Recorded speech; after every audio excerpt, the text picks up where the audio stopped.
మన ఇండియాలో rich and poor people మధ్య డిఫరెన్స్ భయంకరంగా పెరిగిపోతుంది. 15 years క్రితం కంపెనీస్ ఏవైతే స్టార్టింగ్ శాలరీస్ ఇస్తుండే అవే మనం తీసుకుంటున్నాం. అంటే వాళ్ళు ఇప్పుడు ₹1,00,000 నెలకు సంపాదించిన మనకు ఫ్యామిలీ రెస్పాన్సిబిలిటీస్ ఉంటే మనం లోవర్ మిడిల్ క్లాసే, మనం మిడిల్ క్లాస్ కూడా కాదు కదా. కానీ ఇప్పుడు కూడా స్టార్టింగ్ ప్యాకేజ్ 3,50,000 ఇండియాలో. What the hell is happening? అసలు ఏం జరుగుతుంది అర్థమైతే లేదు మీకు. అందుకే మన వాళ్ళు ఏం చేస్తారు, ఫేక్ ఎక్స్పీరియన్స్ పెట్టి జంపులు కొట్టి వేరే కంపెనీలకు ఎవ్రీ 1.5 years జంపు కొట్టి వెళ్ళిపోతారు. సో ఇప్పుడు కంపెనీస్ డబ్బు లేక అందుకే మీకు తక్కువ జీతం ఇస్తున్నారు అని కాదు, మనం తక్కువ జీతం తీసుకొని రెడీ అయిపోయినాం. My dear buddies, welcome back to Vikas Rachamala Telugu. ఇది ఒక చాలా సీరియస్ విషయం. ఏంటంటే ఒక సైడ్ ఏమో cricketers, movie stars, businessmen, entrepreneurs ఇలాంటి వాళ్ళు 100 కోట్లు 1000 కోట్లు సంపాదిస్తున్నారు. ఇంకొక సైడ్ ఏమో మనలాంటి వర్కింగ్ క్లాస్ పీపుల్, మన పిల్లలు అందరూ ఇప్పుడు కూడా 15 years క్రితం కంపెనీస్ ఏవైతే స్టార్టింగ్ శాలరీస్ ఇస్తుండే అవే మనం తీసుకుంటున్నాం. So that is the main reason దేనివల్ల అయితే ఇండియాలో రిచ్ అండ్ పూర్ల గ్యాప్ భయంకరంగా పెరిగిపోతుంది. ఇండియాలో ఇప్పుడు మిడిల్ క్లాస్ అనేది ఏమీ లేదు, లోవర్ క్లాస్, హయ్యర్ క్లాస్. ఆనెస్ట్గా చెప్పాలంటే మనలాంటి వాళ్ళు ఇప్పుడు ₹1,00,000 నెలకు సంపాదించిన మనకు ఫ్యామిలీ రెస్పాన్సిబిలిటీస్ ఉంటే మనం లోవర్ మిడిల్ క్లాసే, మనం మిడిల్ క్లాస్ కూడా కాదు. ఒక సింగిల్ పర్సన్ ఉండి వాళ్లకు ఎలాంటి రెస్పాన్సిబిలిటీ లేకపోతే that single man is a king.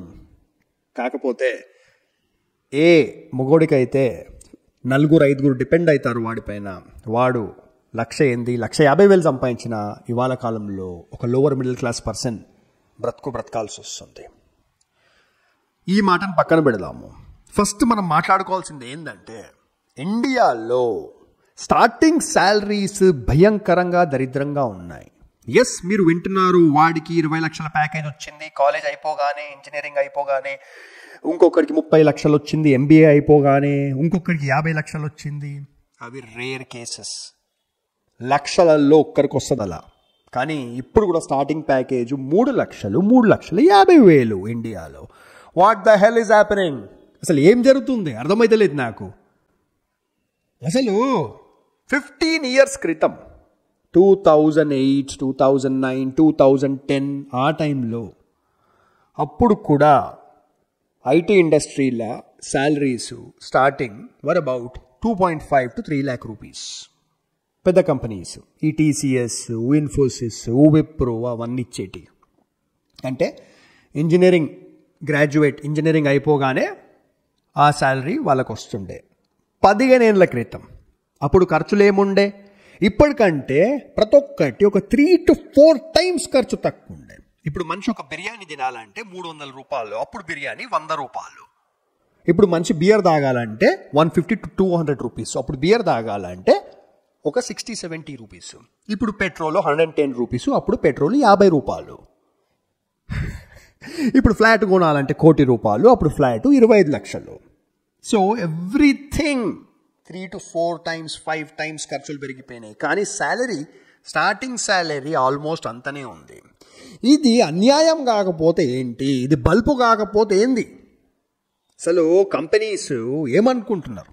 ఇప్పుడు ఈ ఐటీ ఇండస్ట్రీ కంపెనీస్ ఏవైతే ఉన్నాయి, సాఫ్ట్వేర్ కంపెనీస్ ఏవైతే ఉన్నాయి, 2010లో వాళ్ళకు వచ్చే రెవెన్యూ కంటే ఇప్పుడు రెవెన్యూ 2 to 3 times ఎక్కువ అయిపోయింది వాళ్ళది. రెవెన్యూ అంటే వాళ్ళకు 1 yearలో వచ్చిన ఇన్కమ్ కంపెనీస్కి. ఎందుకంటే ఒకటేమో ఐటీ ఇండస్ట్రీలో బిజినెస్ పెరిగింది, నెంబర్ 2 రూపీ అండ్ డాలర్. అప్పుడు 2010లో $1 అంటే 40 rupees ఉండే, ఇప్పుడు $1 అంటే దగ్గర 90 అయిపోతుంది.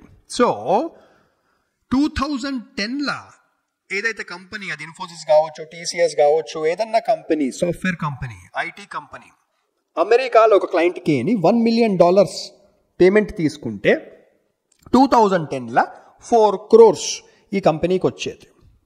అప్పుడు వాళ్ళు స్టార్టింగ్ శాలరీ ఒక సాఫ్ట్వేర్ ఇంజనీర్కి 3 lakhs ఇస్తుండే. ఇప్పుడు 2025లో 15 ఏళ్ల తర్వాత ఈ కంపెనీస్కి అమెరికాకేని ఒక కంపెనీ దగ్గరికి పేమెంట్ తీసుకుంటే $1 million పేమెంట్. అంటే ఇప్పుడు ఇన్ఫోసిస్, విప్రోనో, అమెరికాకి ఒక కంపెనీకి సర్వీసెస్ ప్రొవైడ్ చేసిండ్రు, ఒక సాఫ్ట్వేర్ తయారు చేసిండ్రు, ఏదో చేసిండ్రు. $1 million బిల్లు పంపించారు అమెరికాకి. అమెరికాలో ఆ క్లయింట్ వీళ్ళకి $1 million పేమెంట్ ఇస్తే, $1 million అంటే $10 లక్షల పేమెంట్ ఇస్తే వీళ్లకు ఇప్పుడు ఆల్మోస్ట్ 9 crores, 8 crores 60 lakhs అట్లా పేమెంట్ వస్తుంది. సో వీళ్ళ payment for the same service 2010లో ఏదైతే సర్వీస్ ఇస్తే వీళ్ళకు 4 కోట్ల పేమెంట్ వస్తుండే, అదే సర్వీస్కి ఇప్పుడు ఆల్మోస్ట్ 9 crores పేమెంట్ వస్తుంది. అలాంటప్పుడు ఒక సాఫ్ట్వేర్ ఇంజనీర్కి ఇంకా వీళ్ళు అదే 3,50,000 ఇయర్కి జీతం ఇస్తే వాడి జీవితంలో ఎదిగేది ఎప్పుడు? ఏం చేయగలుగుతాడు వాడి జీవితంలో? ఎందుకంటే వాడు 3,50,000ని ఒక 10 lakhs ప్యాకేజ్ రీచ్ కానికి వాడి జీవితం అయిపోతుంది వాడు అదే కంపెనీలో ఉంటే. అందుకే మన వాళ్ళు ఏం చేస్తారు, ఫేక్ ఎక్స్పీరియన్స్ పెట్టి జంపులు కొట్టి వేరే కంపెనీలకు ఎవ్రీ 1.5 yearకి జంపు కొట్టి వెళ్ళిపోతారు. దాంతో ఈ కంపెనీలకు కూడా ప్రాబ్లమే, మొత్తం సాఫ్ట్వేర్ ఇండస్ట్రీకి ప్రాబ్లమే. ఎవరి ఎక్స్పీరియన్స్ ఫేక్ అర్థమైతే లేదు, ఎవరి ఎక్స్పీరియన్స్ జెన్యూన్ అర్థమైతే లేదు.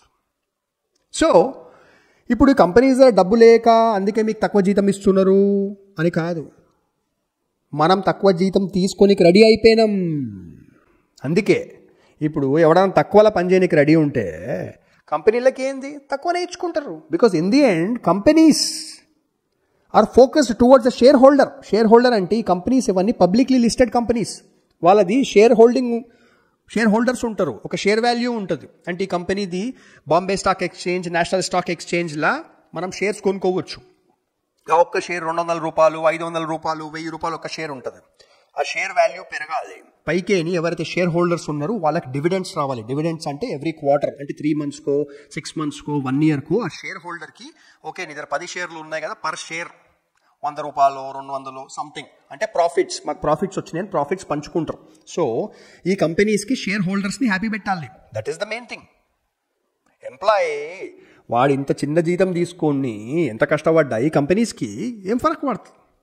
మీరు చిన్నప్పటి నుంచి 10th చదివి, ఇంటర్ చదివి, ఇంజనీరింగ్ చదివి, దాని తర్వాత మళ్ళీ సాఫ్ట్వేర్ కోర్సులు నేర్చుకొని సాఫ్ట్వేర్ కంపెనీ జాయిన్ అయ్యి మళ్ళీ సాఫ్ట్వేర్ కంపెనీలో మళ్ళీ ట్రైనింగ్ తీసుకొని దాని తర్వాత మీకు వచ్చేది ఒక 22,000 టేక్ హోమ్ అయితే మీరు ఒక ₹1,00,000 రీచ్ కానీ ఎంత టైం అవుతుంది? మీరు ₹1,00,000 సంపాదించినా మీ టేక్ హోమ్ 1,00,000 రాదు, 80,000 వస్తుంది. మీరు 1,00,000 సంపాదించాలంటే టేక్ హోమ్ 130 140 మీది గ్రాస్ పేమెంట్ ఉండాలి.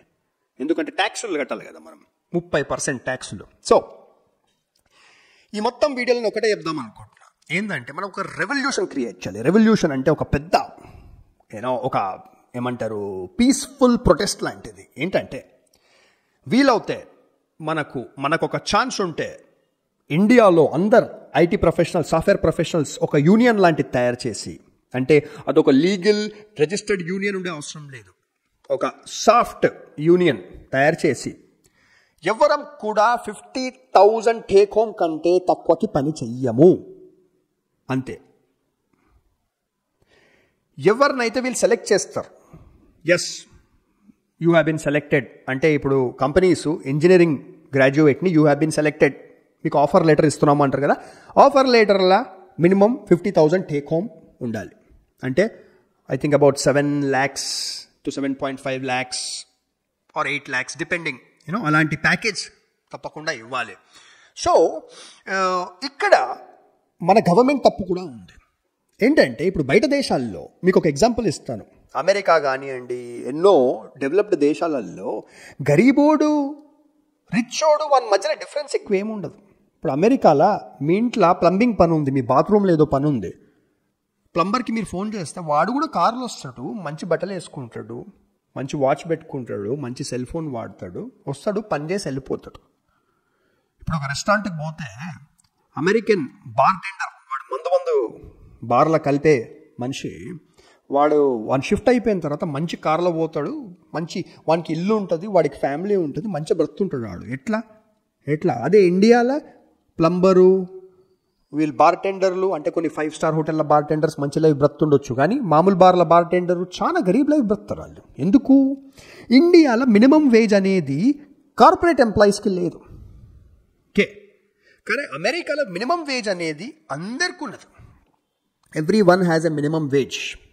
ఇప్పుడు అమెరికాలో కార్పొరేట్ ఎంప్లాయీస్కి ఎలాగో మినిమం వేజ్ కంటే ఎక్కువ వస్తుంది, కానీ హార్డ్ లేబర్ పని చేసే వాళ్ళకు కూడా మినిమం వేజ్ అంటే American government state to state, ఒక్కొక్క స్టేట్లో వాళ్ళ గవర్నమెంట్ ఏం డిసైడ్ చేస్తుంది అంటే ఈ స్టేట్లో మనిషి ఏ పని చేసినా, ఎంత మామూలు పని చేసినా పర్ అవర్ ఇన్ని డాలర్స్ లీగల్గా వాళ్ళకు పేమెంట్ రావాలి. దానికంటే తక్కువ ఇచ్చి వాళ్ళతో పని చేయించుకుంటే అది ఇల్లీగల్ అని ఉంటుంది. దానివల్ల ఎవ్రీ పర్సన్ ఒక డిగ్నిఫైడ్ లైఫ్ అనేది బ్రతకగలుగుతారు. కానీ మన దగ్గర అట్లా లేదు. మన దగ్గర కనీసం కూలి పని చేసేటోళ్లకు, ఇంటి కన్స్ట్రక్షన్ అట్లాంటి కూలి పని ఉంటుంది కదా, వాళ్ళకన్నా తెలంగాణ లాంటి స్టేట్లో ఇప్పుడు ఎంతో తెలియదు కానీ ఒక 750 రూపీస్ అలా మినిమం పర్ డే పేమెంట్ అనేది గవర్నమెంట్ ఫిక్స్ చేసి ఉండే. కానీ ఒక కార్పొరేట్ ఎంప్లాయీకి అయితే అసలు మినిమం వేజ్ అనేది, మినిమం పేమెంట్ అనేది గవర్నమెంట్ ఫిక్స్ చేయలేదు. సో దానివల్ల కొన్ని కంపెనీలలో అయితే 10,000 కూడా ఇస్తున్నారంట నెలకి, ఇంజనీరింగ్ చదివిన వాడికి. Okay, I understand. చాలా మందికి ఇంజనీరింగ్ చదివిన తర్వాత కూడా సబ్జెక్ట్ రాదు. సో అలాంటప్పుడు సబ్జెక్ట్ రాని మనిషిని మీరు సెలెక్ట్ చేసుకోకండి. Don't select that person.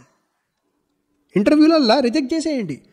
ఎవరినైతే మీరు సెలెక్ట్ చేస్తున్నారు క్యాంపస్ ఇంటర్వ్యూ అవన్నిట్లో, అట్లాంటి పర్సన్కి మినిమం 50,000 ఇవ్వాలి.